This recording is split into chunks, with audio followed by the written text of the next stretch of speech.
Hello everyone, আশা করি সবাই ভালো আছো। Rules of right form of verbs, ছাত্রদের মধ্যে ভার্বের সঠিক ফর্ম ব্যবহার এবং সঠিক ফর্ম চুজ করার ক্ষেত্রে বড় ধরনের একটি জড়তা কাজ করে। তো সেই জড়তাগুলোকে দূর করার জন্য সবচেয়ে বহুল এবং সবচেয়ে বেশি ব্যবহৃত নিয়মকানুনগুলো নিয়ে আজকের ভিডিওটি তৈরি করা হয়েছে। তো এই ভিডিওটি দেখলে তোমরা যা শিখতে পারবে যে প্রতিদিন যেই ধরনের ফিল ইন দ্য গ্যাপস আমরা রাইট ফর্ম অফ ভার্বসের ক্ষেত্রে ব্যবহার করে থাকি, তো ম্যাক্সিমাম এবং সবচেয়ে বারবার ঘুরে ফিরে আসে এই নিয়মগুলো আলোচনা করা হয়েছে। এর বাইরে আরও অনেক নিয়ম আছে, কিন্তু এই নিয়মগুলোকেই সবচেয়ে বেশি গুরুত্বপূর্ণ বিবেচনা করে তুলে ধরা হয়েছে। তো পুরো ভিডিও জুড়ে আমি আছি মোহাম্মদ রফিকুল ইসলাম। তো চলো শুরু করা যাক।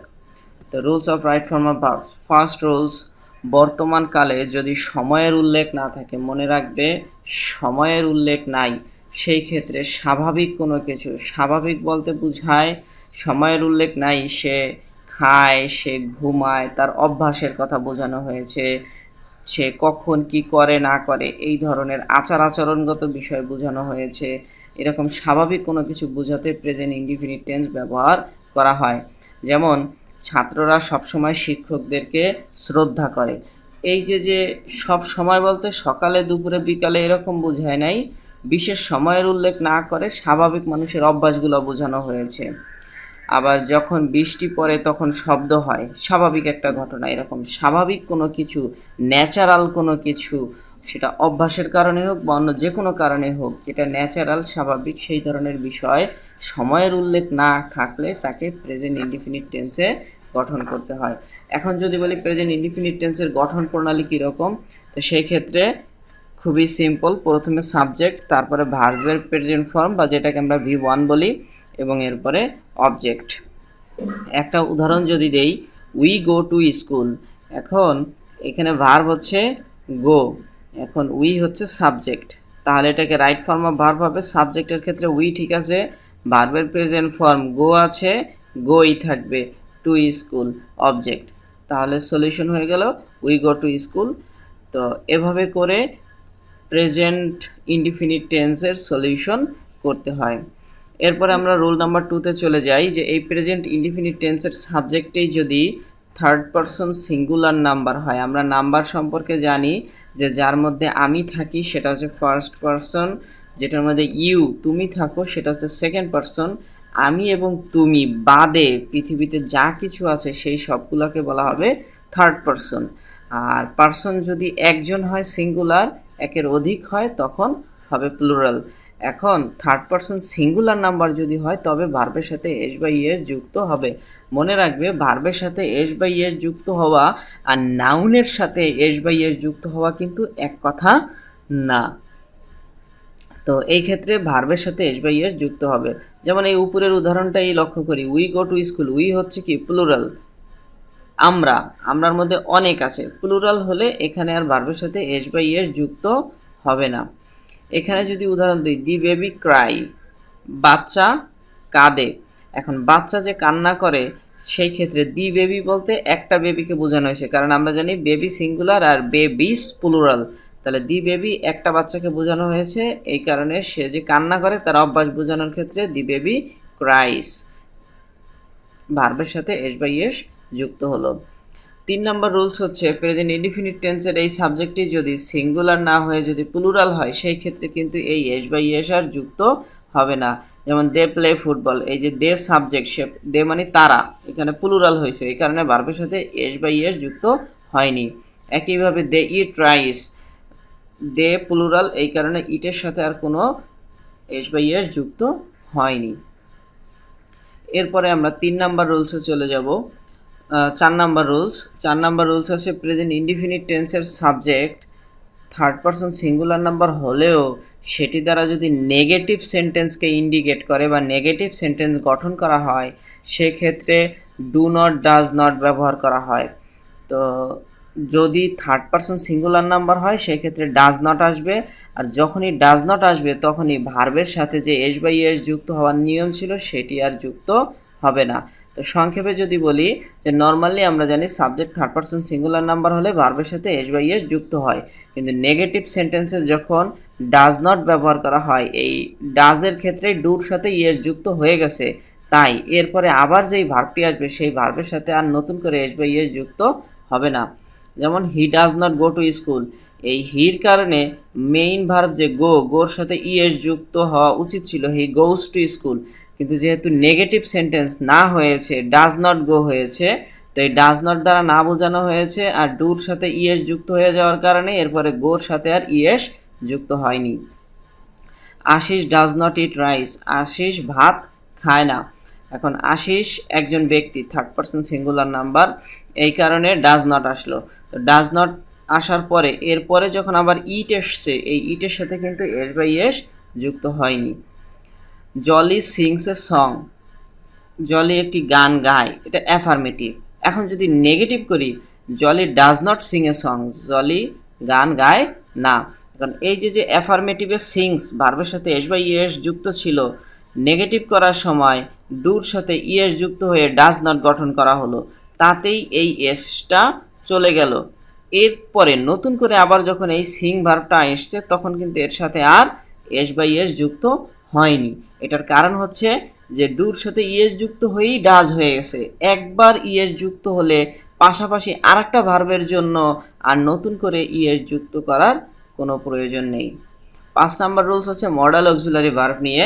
তা আমরা জানি মডাল অক্সিলারি ভার্ব কোনগুলো, can, could, may, might, shall, should, will, would, ought to, dare, need, have to, must, এই ধরনের ওয়ার্ডগুলোকে বলা হয় মডাল অক্সিলারি ভার্ব। তো এই মডাল অক্সিলারি ভার্বের পরে সব সময় ভার্বের প্রেজেন্ট ফর্ম বসবে এবং ভার্বের সাথে এস বা ইএস কোনো কিছু আর যুক্ত হবে না। মনে রাখা দরকার, এটা শুধু প্রেজেন্ট টেন্সের নিয়ম না, এটা প্রেজেন্ট, পাস্ট, ফিউচার যে কোনো টেন্স হোক, modal auxiliary verb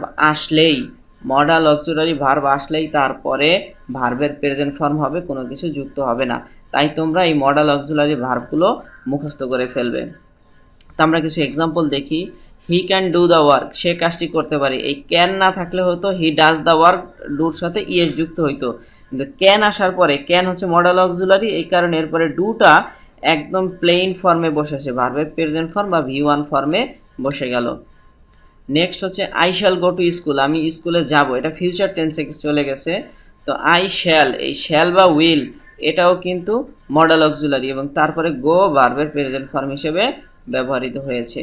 you must come home, তুমি অবশ্যই বাড়ি আসবে, মাস্ট মডাল অক্সিলারি, এর কারণে এরপরে কাম ভার্বের প্রেজেন্ট ফর্ম হিসেবে ব্যবহৃত হলো। হি শুড স্টাডি হার্ড, তার অনেক কঠোরভাবে পড়াশোনা করা উচিত, শুড মডাল অক্সিলারি, যার পরে স্টাডি ভার্বের প্রেজেন্ট ফর্ম হিসেবে ব্যবহৃত হলো।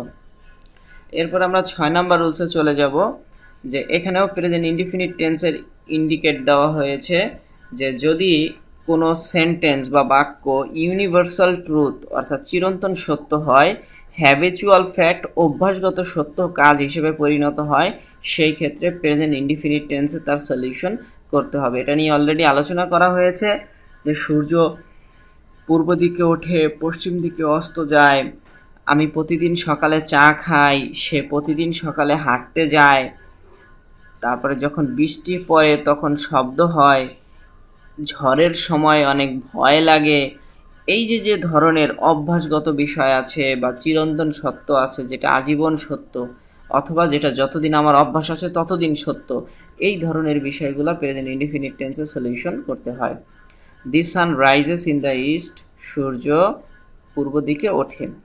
এখন দি সান, সূর্য third person singular number, rise verb third person singular number হওয়ার কারণে প্রেজেন্ট ইনডিফিনিট টেন্সে ভার্বের সাথে এস বাই এস যুক্ত হয়েছে, in the east object.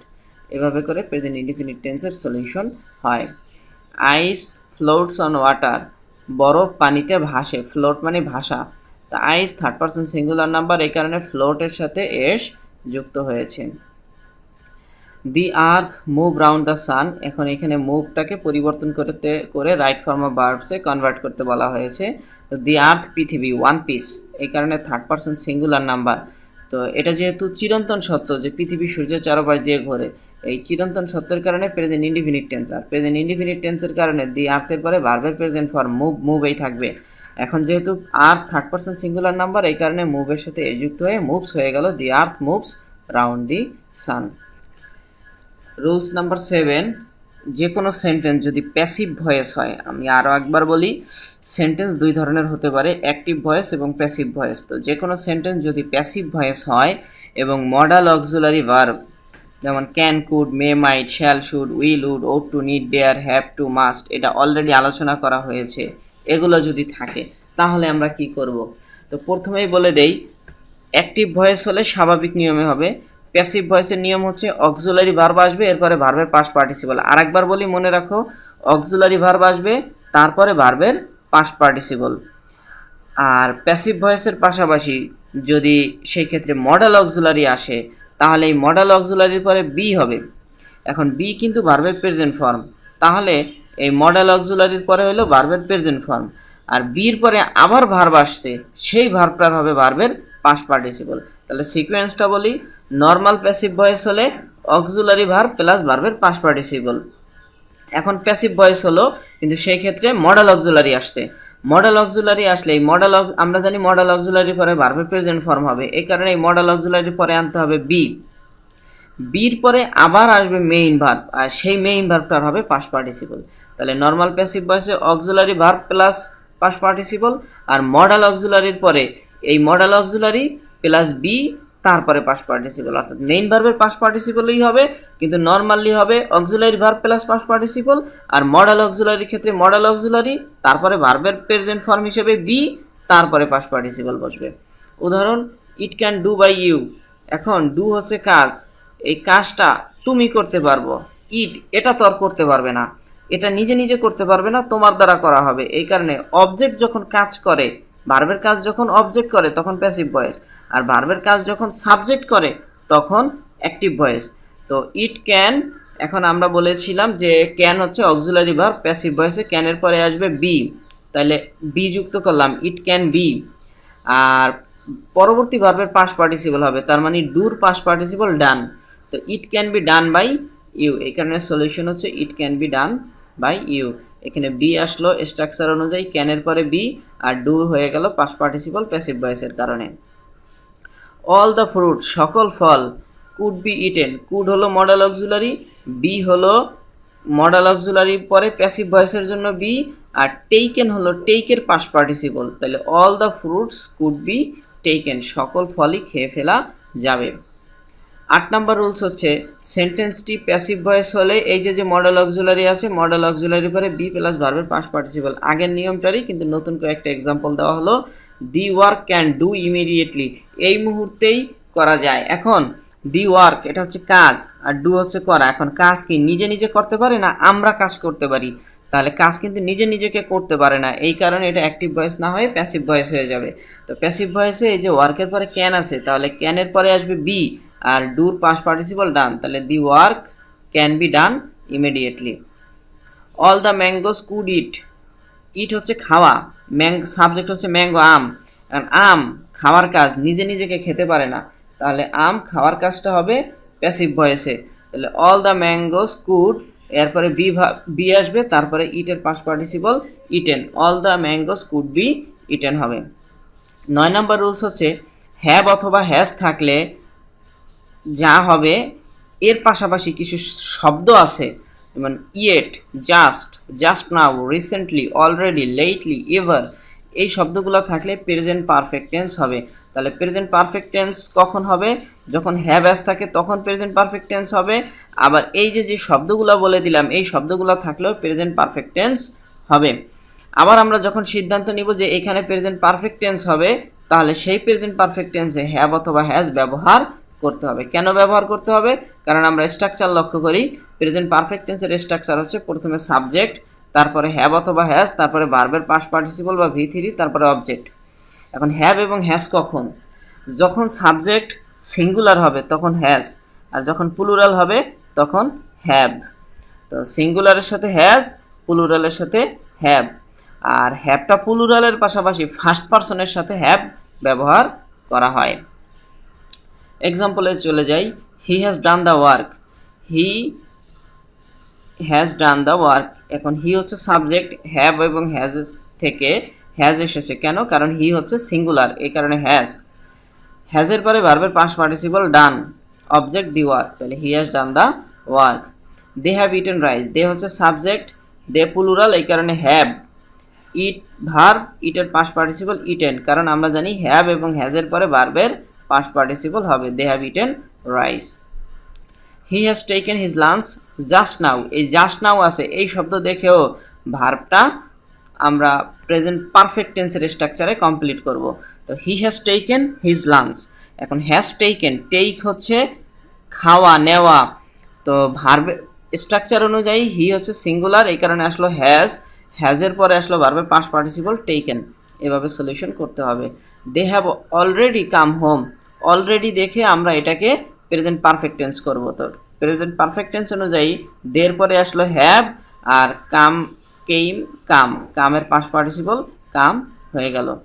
I have mate him recently, recently হচ্ছে সম্প্রতি, তো রিসেন্টলি থাকার কারণে প্রেজেন্ট পারফেক্ট টেন্সে করতে হলো। তো প্রেজেন্ট পারফেক্ট টেন্সে আইয়ের সাথে হ্যাভ এবং ভার্বের পাস্ট পার্টিসিপল মেট। নেক্সট 10 নম্বর রুলস, টু এর পরে সব সময় ভার্বের প্রেজেন্ট ফর্ম বসবে। আমি আরও একবার বলছি, টু এর পরে সব সময় ভার্বের প্রেজেন্ট ফর্ম বসবে।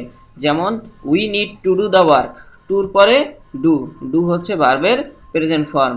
হি went to the market to buy a shirt, to buy, টুর পরে বাই ভার্বের প্রেজেন্ট ফর্ম। তবে একটা জিনিস মনে রাখা দরকার, সেটা পরবর্তী নিয়ম হিসেবে আলোচনা করতে পারি বা এখন মনে এসছে দেখে বলে দেই, সেটা হচ্ছে টুর পরে আমরা শিখলাম আজীবন ভার্বের প্রেজেন্ট ফর্ম, কিন্তু 2-3টা শব্দ আছে যেই শব্দের ক্ষেত্রে টুর পরে ভার্বের সাথে আইএনজি যুক্ত হয়। এই শব্দগুলা খাতায় লিখে মুখস্থ করে ফেলো। শব্দগুলো হচ্ছে with a view to, look forward to, get used to. এই 3টা শব্দের পরে যখনই কোনো ভার্ব আসবে সেই ভার্বের সাথে আইএনজি যুক্ত হবে। এই 3টা টু ছাড়া পৃথিবীর সকল টু এর পরে ভার্ব আসলে ভার্বের প্রেজেন্ট ফর্ম বসবে। তো সেই নিয়মটাই যে এখানে দিয়ে দিলাম যে with a view to, look forward two, এরপরে ভার্বের সাথে আইএনজি যুক্ত হবে। যেমন I am looking forward to getting a job, আমি একটা চাকরি খুঁজছি। I am looking forward to, তো এই লুক ফরওয়ার্ড টু আসলে এই টুর পরে ভার্বের সাথে গেটের সাথে আইএনজি যুক্ত হয়ে গেল। আই ওয়েন্ট শপিং, আমি শপিং করতে গিয়েছিলাম। উইথ এ ভিউ টু, এই যে উইথ এ ভিউ টু আসলো, এই টুর পরে বাই আইএনজি যুক্ত হয়ে গেল, ভার্বের প্রেজেন্ট ফর্ম হয়নি, আইএনজি যুক্ত হয়েছে। তো এইখানে এই যে 2-3টা শব্দ বললাম যে with a view to, look forward to, আর একটা আছে গেট ইউজ টু, এই 3টা শব্দের পরে ভার্বের সাথে আইএনজি যুক্ত হবে। কিন্তু এই 3টা টু ব্যতীত পৃথিবীর সকল টু এর পরে ভার্বের প্রেজেন্ট ফর্ম ব্যবহৃত হবে। খুবই গুরুত্বপূর্ণ একটা রুল শিখলে। 10 নম্বর। 11 নম্বর, সিন্স এবং ফর যখন থাকে এবং এরপরে যদি সময়ের উল্লেখ থাকে তবে সেটি হয়ে যাবে প্রেজেন্ট পারফেক্ট কন্টিনিউয়াস টেন্স। কথাটা মনে রাখবা, সিন্স এবং ফরের পরে সময়ের উল্লেখ থাকতে হবে। তো বললাম যে প্রেজেন্ট পারফেক্ট কন্টিনিউয়াস টেন্স হবে। প্রেজেন্ট পারফেক্ট কন্টিনিউয়াস টেন্সের স্ট্রাকচার হচ্ছে সাবজেক্ট, হ্যাভ বিন অথবা হ্যাজ বিন, এরপরে ভার্বের সাথে আইএনজি যুক্ত হবে, তারপরে object. He has been doing the work since the morning, এখন সিন্সের পরে মর্নিং, সিন্স অথবা ফরের পরে মর্নিং, সময়, কোন সময়ে, সময়ের উল্লেখ আছে, অতএব প্রেজেন্ট পারফেক্ট কন্টিনিউয়াস টেন্স হবে। সেই ক্ষেত্রে হি হচ্ছে সাবজেক্ট, হ্যাভ বিন অথবা হ্যাজ বিন, হি সিঙ্গুলার এই জন্য হ্যাজ বিন, ভার্বের সাথে আইএনজি, ডু হচ্ছে ভার্ব এই জন্য আইএনজি ডুইং, এরপরে অবজেক্ট দি ওয়ার্ক, আর সিন্স মর্নিং হচ্ছে extension. It has been raining for 2 hours, এই যে ফর আছে, ফরের পরে সময়ের উল্লেখ আছে 2 আওয়ার্স, 2 ঘন্টা। তো ফরের পরে সময়ের উল্লেখ থাকার কারণে প্রেজেন্ট পারফেক্ট কন্টিনিউয়াস টেন্স হবে। তো ইট এরপরে অক্সিলারি ভার্ব হিসেবে আসলো হ্যাভ বিন, হ্যাজ বিনের মধ্যে থেকে হ্যাজ বিন, ভার্বের সাথে আইএনজি, রেইনিং ফর 2 আওয়ার্স। 12 নম্বর রুলস, এটাও খুবই গুরুত্বপূর্ণ। ফর, বাই, অফ, ইন 4টা, উইদাউট 5, উইথ 6, বিফোর 7, আফটার 8, এই 8টা প্রিপোজিশনের পরে যখন ভার্ব আসবে তো সেই ভার্বের সাথে আইএনজি যুক্ত হবে কোনো ধরনের কোনো চিন্তা ভাবনা ছাড়াই। আবারও বলছি কথাটা, for, by, of, in, without, with, before, after ইত্যাদি প্রিপোজিশনের পরে ভার্বের সাথে আইএনজি যুক্ত হবে। যেমন I have never been tired of going there, অফের পরে ভার্বের সাথে ING. She can not go without waiting, উইদাউটের পরে ওয়েটিং আইএনজি। ব্র্যাকেটে যখন বি লেখা থাকে তখন পার্সন এবং নাম্বার এবং টেন্স এই 3টা জিনিস মিলিয়ে am is are, was were, been, এই 6টা জিনিস হবে। এম ইজ আর প্রেজেন্ট টেন্সে, ওয়াজ ওয়ার পাস্ট টেন্সে, এম হচ্ছে আইয়ের সাথে, ইজ হচ্ছে সিঙ্গুলারের সাথে, আর হচ্ছে প্লুরালের সাথে, ওয়াজ হচ্ছে সিঙ্গুলারের সাথে, ওয়ার হচ্ছে প্লুরালের সাথে, আর বিন হচ্ছে পাস্ট পার্টিসিপল হিসেবে ব্যবহৃত হয়। যেমন it be 2 years ago, ago মানে কি অতীতকালে, তাহলে ইট ওয়াজ 2 ইয়ার্স অ্যাগো। আল্লাহ বি এভরিহোয়ার, বির জায়গায় হবে ইজ, আল্লাহ ইজ এভরিহোয়ার। আমরা জানি বি মানে am is are, was were. One of my friends be an honest person, তাহলে এই ওয়ান হচ্ছে সিঙ্গুলার, এই কারণে হবে is. One of my friends is বর্তমানে হলে ইজ অ্যান অনেস্ট পারসন, আর পাস্ট টেন্সে অতীতে ছিল বুঝাইতে হলে ওয়াজ অ্যান অনেস্ট পারসন, এভাবে ব্যবহৃত হবে।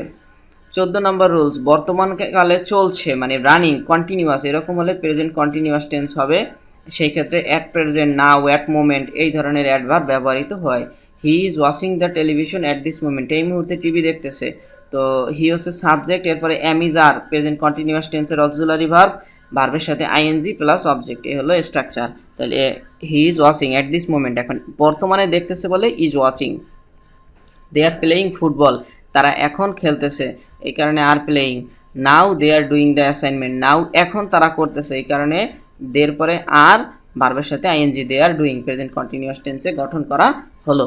15 number rules, each, every, everyone, any, anyone, many, everybody, everything, anybody, nobody, no one, nothing, anything, someone, something, one of, either, neither, এই ধরনের ওয়ার্ড যদি থাকে তবে এরপরে ভার্ব সবসময় সিঙ্গুলার নাম্বার ব্যবহৃত হবে।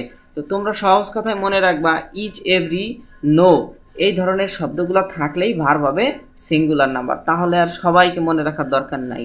ইচ, এভরি আর নো এই শব্দগুলো থাকলেই তোমার ভার্ব সিঙ্গুলার হবে। নো মনে রাখলে নোবডি, নাথিং এই ধরনের শব্দগুলা মনে চলে আসবে। ইচ অফ দ্য স্টুডেন্টস, এখন এই স্টুডেন্টস দেখে প্লুরাল মনে হয়, কিন্তু এই ইজ থাকার কারণে হবে ওয়াজ, সিঙ্গুলার হবে। এভরি ফাদার, প্রত্যেক বাবাই মানে পৃথিবীর সবাইরে বোঝায়, মনে হয় প্লুরাল, কিন্তু এভরি থাকার কারণে ডেডিকেট হবে। এখন প্রেজেন্ট ইনডিফিনিট টেন্সে এটি গঠন করার কারণে ভার্বের সাথে এস বাই এস যুক্ত হয়েছে, ডেডিকেটস। One of the students was very talented, একজন ছাত্র খুবই মেধাবী ছিল, তো ছিল বুঝাইতে ওয়াজ হয়েছে। তো one of the students, students দেখলে মনে হয় ওয়ার হবে, কিন্তু ওয়ান থাকার কারণে, ওয়ানের কারণে সিঙ্গুলার হয়ে ওয়াজ হলো। Neither of the two brothers, two brothers দেখলে প্লুরাল মনে হয়, কিন্তু এই যে নেইদার থাকার কারণে সিঙ্গুলার হবে, was present in the class. 16 number rules, অনেক সময় একই পরিমাণ স্থান, দৈর্ঘ্য বা পরিমাপ মানে একটা নির্দিষ্ট ফিক্সড সাইজ এরকম বুঝাইলে সাবজেক্ট দেখতে প্লুরাল মনে হলেও ভার্বটি হবে সিঙ্গুলার। যেমন 20 মাইলস, 20 মাইলস, তো 20 মাইল তো 1 মাইল 2 মাইল অনেকগুলা, 20 মাইল প্লুরাল মনে হয়, কিন্তু 20 mile is a long way, একটা বড় রাস্তা, রাস্তাটা কয়টা, একটা বড় রাস্তা, এরকম একটা নির্দিষ্ট পরিমাণ বোঝানোর কারণে ওয়ার না হয়ে ওয়াজ হলো। 200 Miles, 200 mile, is not a long distance, a long distance একটা নির্দিষ্ট দূরত্ব, এই কারণে সিঙ্গুলার হয়েছে, ইজ নট হয়েছে। প্যাসিভ ভয়েসের সময় টেন্স ও পার্সন অনুযায়ী অক্সিলারি ভার্ব এবং অন্যান্য ভার্ব ব্যবহার করতে হবে, এবং অক্সিলারি ভার্ব তো অক্সিলারি ভার্বেই, এবং এরপরে যে ভার্ব আসবে সেই ভার্বের হবে পাস্ট পার্টিসিপল। তো English is spoken all over the world, English হচ্ছে একটা ভাষার নাম, স্পিক হচ্ছে কথা বলা। তো ইংলিশ তো নিজে নিজে কথা বলে না, মানুষ কথা বলে, এই কারণে অ্যাক্টিভ ভয়েস না হয় প্যাসিভ ভয়েস হবে। এই কারণে ইংলিশ ইজ স্পোকেন, ইজ হলো অক্সিলারি ভার্ব আর স্পোকেন হলো ভার্বের পাস্ট পার্টিসিপল। আগেই বলেছিলাম যখনই প্যাসিভ ভয়েস হবে সেই ক্ষেত্রে অক্সিলারি ভার্ব প্লাস ভার্বের পাস্ট পার্টিসিপল হবে। তো অক্সিলারি ভার্ব হিসেবে আসছে ইজ, কারণ ইংলিশ সিঙ্গুলার, আর স্পিকের past participle spoken. We are taught English by him, we হচ্ছে প্লুরাল, এই কারণে ব্যবহার হলো অক্সিলারি ভার্ব হিসেবে আর। তো আমরা ইংলিশ, তা সে আমাদের শিখাইছে, আমরা শিখেছি। তো টট মানে শেখানো, তো শেখানোর কাজটা হয়েছে অবজেক্টের দ্বারা, এই কারণে উই আর টট, আমাদের শেখানো হয়েছে ইংলিশ বাই হিম, ইংরেজি তার দ্বারা। 18 নম্বর রুলস, আজকের মতো এইটাই সর্বশেষ রুলস, যে yesterday, ago, last week, last month, last year. Day before yesterday, গতকালকের আগের দিন মানে কি, গত পরশু দিন। এই ধরনের ওয়ার্ড যদি কোনো জায়গায় উল্লেখ থাকে তবে সেটাকে পাস্ট টেন্স হয়েছিল বলে ধরে নিতে হবে এবং পাস্ট টেন্স গঠন করেই কিন্তু সলিউশন করতে হবে। অর্থাৎ এই শব্দগুলো হচ্ছে অতীত নির্দেশক শব্দ। যেমন সুজন গতকাল বাড়ি এসেছে, সুজন কেইম হোম ইয়েস্টারডে। এই ইয়েস্টারডে অতীত নির্দেশক শব্দ, এই কারণে কাম না হয়ে কেইম হয়েছে। আবার আমি গত বছর ভারত গিয়েছিলাম, I went India last year. এই লাস্ট ইয়ার অতীত নির্দেশক শব্দ, এই কারণে গো না হয়ে হয়েছে ওয়েন্ট। এভাবে করে অতীত নির্দেশক শব্দগুলো ব্যবহার করতে হবে। তো এইখানে যে 18টা নিয়ম ব্যবহার করলাম, এটা স্বাভাবিকভাবে এই নিয়মগুলোই সর্বশেষ রুলস না, এরপরে আরও অনেক নিয়মকানুন আছে। কিন্তু এই 18টা নিয়মেই ঘুরে ঘুরে বিভিন্ন পরীক্ষায় কমন থাকেই এবং থাকবেই। তাই তোমরা এই নিয়মগুলো বারবার প্র্যাকটিস করবে। এই নিয়মগুলো বারবার প্র্যাকটিস করে তারপরে তুমি সলিউশন করতে যাবে। আর সলিউশন করার ক্ষেত্রে একটা নির্দেশনা হচ্ছে, যখনই তুমি একটা সলিউশন করবে তখন ফার্স্টে মিলানোর চেষ্টা করবে যে এটা কোন নিয়ম থেকে ব্যবহার করা হলো, কোন রুলসটা অ্যাপ্লাই হবে। তোমার মনে হলো পাস্ট টেন্স, না, তার জন্য না, কি কারণে পাস্ট টেন্স, এটা কোন নিয়মের সাথে ম্যাচ করে, এইটুকু যদি তুমি খুঁজে বের করো ফার্স্টে, তারপরে তুমি সলিউশন করো, তাহলে দেখবা যে এরকম কিছুদিন প্র্যাকটিস করার পরে তোমার আর কোনো সমস্যা বাঁচবে না। তো এই নিয়মগুলো রিভিশন দিবে এবং যত ফিল ইন দ্য গ্যাপস আছে, গ্যাপস করার সময় এই নিয়মগুলোর সাথে মিলিয়ে তুমি ফিল ইন দ্য গ্যাপস পূরণ করবে। তবে দেখবে টুডে আর টুমোরো তোমাদের ইংরেজি যে রাইট ফর্ম অফ ভার্বসের প্রবলেম আছে, এই প্রবলেমগুলো দূর হয়ে যাবে। তো আজ এই পর্যন্তই থাকলো। সবাই ভালো থেকো, সুস্থ থেকো। আর যদি কোনো সমস্যা হয় তবে আমার সাথে যোগাযোগ করবে। আসসালামু আলাইকুম।